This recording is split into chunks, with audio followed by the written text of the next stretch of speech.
नमस्कार दोस्तों, स्वागत है आपका। आज हम बिहार शिक्षक पात्रता परीक्षा वर्ष 2013 में पूछे गए पर्यावरण अध्ययन के कुछ खास प्रश्नों को हल करेंगे। प्रश्न नंबर पहला है, जल मंदिर का संबंध निम्न में से किससे है? इसका सही उत्तर है दोस्तों ऑप्शन नंबर डी, जैन धर्म से। जल मंदिर जैन धर्म से संबंधित है। यह मंदिर नालंदा के समीप पावपुरी में तालाब के बीच स्थित है। इस मंदिर का निर्माण संगमरमर पत्थरों से किया गया है। प्रश्न नंबर अगला है, निम्न में से किस राज्य की सीमा बिहार को स्पर्श नहीं करती है? इसका सही उत्तर है दोस्तों option number B, Madhya Pradesh. Bihar राज्य की सीमा उत्तर प्रदेश, झारखंड, पश्चिम बंगाल राज्यों की सीमाओं को स्पर्श करती है। साथ ही नेपाल देश के साथ अंतर्राष्ट्रीय सीमा भी बनाती है। मध्य प्रदेश राज्य की सीमा बिहार राज्य को स्पर्श नहीं करती है। प्रश्न अगला है, मखानों की खेती हेतु अग्रणी जिला है। दोस्तों ये गलत लिख गया है, इधर आएगा मखाने। इसका सही उत्तर है दोस्तों ऑप्शन नंबर बी, मुजफ्फरनगर। मखाने तालाब, झील तथा दलदली क्षेत्रों के शांत पानी में उगने वाला पोषक तत्व से भरपूर एक जलीय उत्पाद है। बिहार के दरभंगा, मधुबनी, समस्तीपुर, सहरसा आदि में मखाने की खेती सर्वाधिक होती है। प्रश्न अगला है, सरीसृप के अंतर्गत निम्न में से कौन आता है? इसका सही उत्तर है दोस्तों ऑप्शन नंबर ए, कछुआ। प्रश्न नंबर अगला है, अभ्यारण्य का संबंध निम्न में से किससे है? इसका सही उत्तर है दोस्तों ऑप्शन नंबर सी, वन्यजीव संरक्षण। अभ्यारण्य वह निश्चित स्थान होता है जहां वन्यजीव जंतुओं को संरक्षण प्रदान किया जाता है। वर्तमान समय में वन्यजीव अभ्यारण्यों की संख्या 532 है। प्रश्न नंबर अगला है, विश्व विकलांग दिवस निम्न में से कब मनाया जाता है? इसका सही उत्तर है दोस्तों ऑप्शन नंबर सी, 3 दिसंबर। 3 दिसंबर को प्रत्येक वर्ष विश्व विकलांगता दिवस मनाया जाता है। प्रश्न नंबर अगला है, रोनाल्ड रॉस का संबंध निम्न में से किससे है? इसका सही उत्तर है दोस्तों option number D, malaria. Ronald Ross प्रसिद्ध ब्रिटिश चिकित्सक थे जिन्हें 1902 में मलेरिया बुखार के परजीवी प्लाज्मोडियम की खोज के लिए चिकित्सा का नोबेल पुरस्कार दिया गया था। प्रश्न अगला है, पर्यावरण सुरक्षित ईंधन है।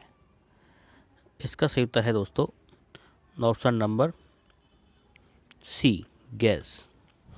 प्रश्न नंबर अगला है, श्वसन के दौरान मनुष्य द्वारा ग्रहण की जाने वाली गैस मुख्यतः है। इसका सही उत्तर है दोस्तों option number A, O2, oxygen. श्वसन के दौरान मनुष्य द्वारा ऑक्सीजन गैस ग्रहण की जाती है और कार्बन डाई गैस को बाहर निकाल दिया जाता है। प्रश्न नंबर अगला है, निम्न में कौन संक्रामक रोग नहीं है? इसका सही उत्तर है दोस्तों option number D, tetanus. Tetanus संक्रामक रोग नहीं है।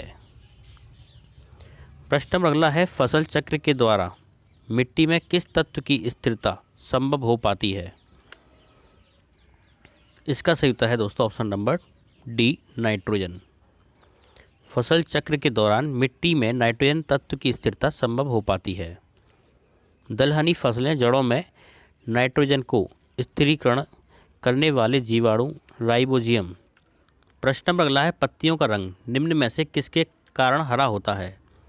इसका सही उत्तर है दोस्तों option number C, chlorophyll. Chlorophyll के कारण पत्तियों का रंग हरा होता है। प्रश्न नंबर अगला है, ड्यूटीरियम निम्न में से किसका समस्थानिक है? इसका सही उत्तर है दोस्तों ऑप्शन नंबर सी, हाइड्रोजन। प्रश्न नंबर अगला है, समस्याग्रस्त बालक का पता लगाने की विधि निम्न में से कौन सी है? इसका सही उत्तर है दोस्तों option number C, case study. समस्याग्रस्त बालक का पता लगाने के लिए केस स्टडी का सहारा लिया जाता है। इस विधि के अंतर्गत अलग अलग स्थितियों में अलग अलग समस्याओं का अध्ययन किया जाता है ताकि बालक का उचित उपचार किया जा सके। प्रश्न नंबर अगला है, द्रव्यमान संख्या निम्न में से कौन कहलाती है? इसका सही उत्तर है दोस्तों ऑप्शन नंबर ए, प्रोटॉन एवं न्यूट्रॉन की संख्या का योग। प्रश्न नंबर अगला है, जीवन की मूलभूत इकाई है। इसका सही उत्तर है दोस्तों ऑप्शन नंबर सी, कोशिका। जीवन की मूलभूत इकाई कोशिका होती है। कोशिका सजीवों की रचनात्मक और क्रियात्मक इकाई है। प्रश्न नंबर अगला है, शून्य घर्षण बल लगाने वाले सतह पर चलना अपेक्षाकृत। इसका सही उत्तर है दोस्तों ऑप्शन नंबर सी, असंभव है। संपर्क में रखी दो वस्तुओं के मध्य एक प्रकार का बल कार्य करता है जो गति करने में वस्तु का विरोध करती है।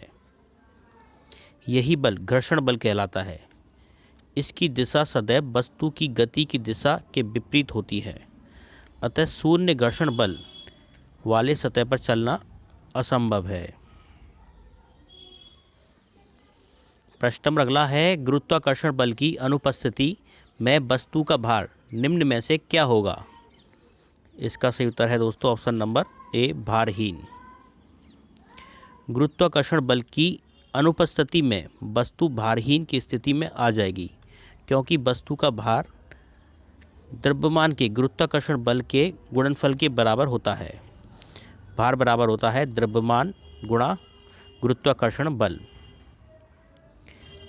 प्रश्न नंबर अगला है, सुश्री मेधा पाटेकर का संबंध किससे है? इसका सही उत्तर है दोस्तों ऑप्शन नंबर सी, पर्यावरण संरक्षण। प्रश्न नंबर अगला है, पर्यावरणीय असंतुलन का कारण है। इसका सही उत्तर है दोस्तों ऑप्शन नंबर डी, इनमें से कोई नहीं। पर्यावरण असंतुलन का मुख्य कारण पर्यावरण के संसाधनों का अनुचित दोहन है। साथ ही पर्यावरण के प्रति लोगों में जागरूकता का अभाव भी इसका एक कारण है। प्रश्न नंबर अगला है, ग्रीष्म ऋतु हेतु सर्वोत्तम वस्त्र है। इसका सही उत्तर है दोस्तों ऑप्शन नंबर ए, सूती। ग्रीष्म ऋतु में सूती कपड़े पहनने चाहिए क्योंकि ये शरीर को ठंडक पहुंचाते हैं। प्रश्न नंबर अगला है, पर्यावरण एक स्रोत है। इसका सही उत्तर है दोस्तों ऑप्शन नंबर डी, ये सभी। अधिगम का, औषधि का, ऊर्जा का, ये सभी पर्यावरण के स्रोत हैं। प्रश्न नंबर अगला है, रक्त का थक्का बनने में सहायक है। इधर आएगा सहायक, ये गलती से सहायता ले गया है। इसका सही उत्तर है दोस्तों ऑप्शन नंबर डी, विटामिन के। रक्त का थक्का बनने में विटामिन के सहायक होता है, जबकि विटामिन ए से रतौंधी रोग हो जाता है, व्यक्ति को रात में दिखाई नहीं देता।